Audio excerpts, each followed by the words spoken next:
தமிழக முதலமைச்சர் விஜயோட மகனான ஜேசன் சஞ்சய் இயக்குனர் அவதாரம் எடுத்து சிக்மா படத்தை இயக்கியிருக்காங்க. அந்த படம் அக்டோபர் 2ஆம் தேதி தியேட்டரில் வெளியாக இருக்குது. தளபதி விஜயோட மகன் இயக்கிற படம் அப்படிங்கிறதுனால இந்த படம் பற்றின எதிர்பார்ப்பு ஃபேன்ஸ் மத்தியில் அதிகமாக இருக்குது. அந்த வகையில் இந்த படம் பற்றி பிரபல சேனலுக்கு அவங்க பேட்டி கொடுத்துருக்காங்க.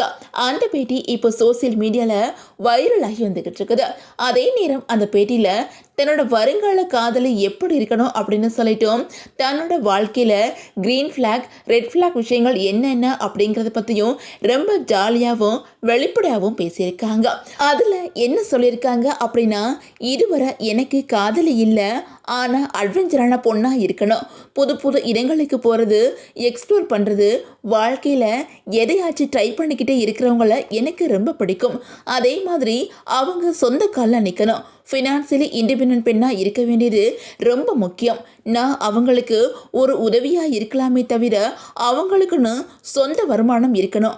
அப்படி இருந்தால் தான் க்ரீன் ஃப்ளாக் அப்படின்னே சொல்லியிருக்காங்க. அதே நேரம் தனக்கு பிடிக்காத விஷயங்களை பற்றி பேசின ஜேசன் சஞ்சய் என்ன சொல்லியிருக்காங்க அப்படின்னா, காதலிக்கிறவங்களுக்காக நம்மளையே முழுமையாக மாற்றிக்க முடியாது. ஒருத்தரோட லிமிட்டேஷன்ஸ் மற்றும் பவுண்ட்ரிஸை இன்னொருத்தர் புரிஞ்சுக்கணும்.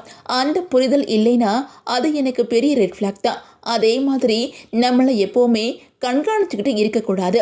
அதே சமயம் நம்ம மேலே அக்கறை கொண்டவராகவும் இருக்கணும். அது மட்டும் இல்லாமல் முக்கியமாக தமிழ் சினிமா பார்க்கணும், தமிழ் பாட்டு கேட்கணும். தமிழ் பாட்டெல்லாம் கேட்க மாட்டேன் அப்படின்னு சொல்லிட்டு சீன் போட்டாங்கன்னா ஓரம் போ அப்படின்னு சொல்லிடுவேன். கொஞ்சமாச்சு தமிழ் பாட்டு கேட்கணும். அப்போ தான் நம்ம ஊரோட ரூட்டடாக இருக்க முடியும். நம்ம பாட்டு பற்றி நிறைய பேசணும். பழைய நினைவுகள், பாட் ரெஃபரன்ஸ் கொடுத்து கவுண்டர் போடணும். நான் பாட்டுக்கு சிரிச்சுக்கிட்டு இருக்கும்போது அவங்க அமைதியாக இருந்தாங்கன்னா எனக்கு வைப் ஆகாது, டிஸ்கனெக்ட் ஆகிடும் அப்படின்னு சொல்லிட்டு தன்னோட விருப்பங்களை வெளிப்படையாக அந்த பேட்டியில் பேசியிருக்காங்க. அது மட்டும் இல்லாமல் அந்த பேட்டியில் தன்னோட அப்பா அம்மா பற்றியும் ஜேசன் சஞ்சய் பேசியிருக்காங்க. அதில் என்ன சொல்லியிருக்காங்க அப்படின்னா, என்னோட வாழ்க்கையோட பெரிய தூணே என்னோட அம்மா தான். 24 மணி நேரமும் என்னை பற்றியும் என்னோட சகோதரி பற்றியும் தான் நினச்சிக்கிட்டு இருப்பாங்க. நான் ஒரு நாள் அவங்களுக்கு ஃபோன் பண்ண மறந்துட்டா அவங்களே எனக்கு ஃபோன் பண்ணி இன்னைக்கு என்ன நடந்துச்சு, எப்படி இருக்கிற அப்படின்லாம் கேட்டுக்கிட்டே இருப்பாங்க. என்னோட அப்பா அம்மா கிட்ட எல்லாத்தையும் ஷேர் பண்ண எனக்கு தயக்கமாக தான் இருக்கும். அவங்க அந்த அளவுக்கு எனக்கு இடம் கொடுக்கல.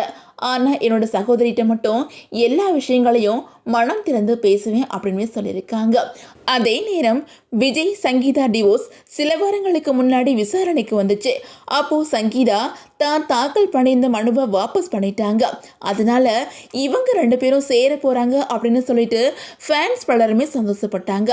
ஆனால் அவங்க எதிர்பார்க்காத விதமாக ஆகஸ்ட் 15ஆம் தேதி விஜய் கொடியேற்றினப்போ சங்கீதா வரலை, த்ரிஷா தான் வந்திருந்தாங்க. இதனால இவங்களோட விஷயத்தில் என்னதான் நடக்குதோ அப்படின்னு சொல்லிட்டு ஃபேன்ஸ் பலருமே குழம்பி போய் இருக்கிறாங்க.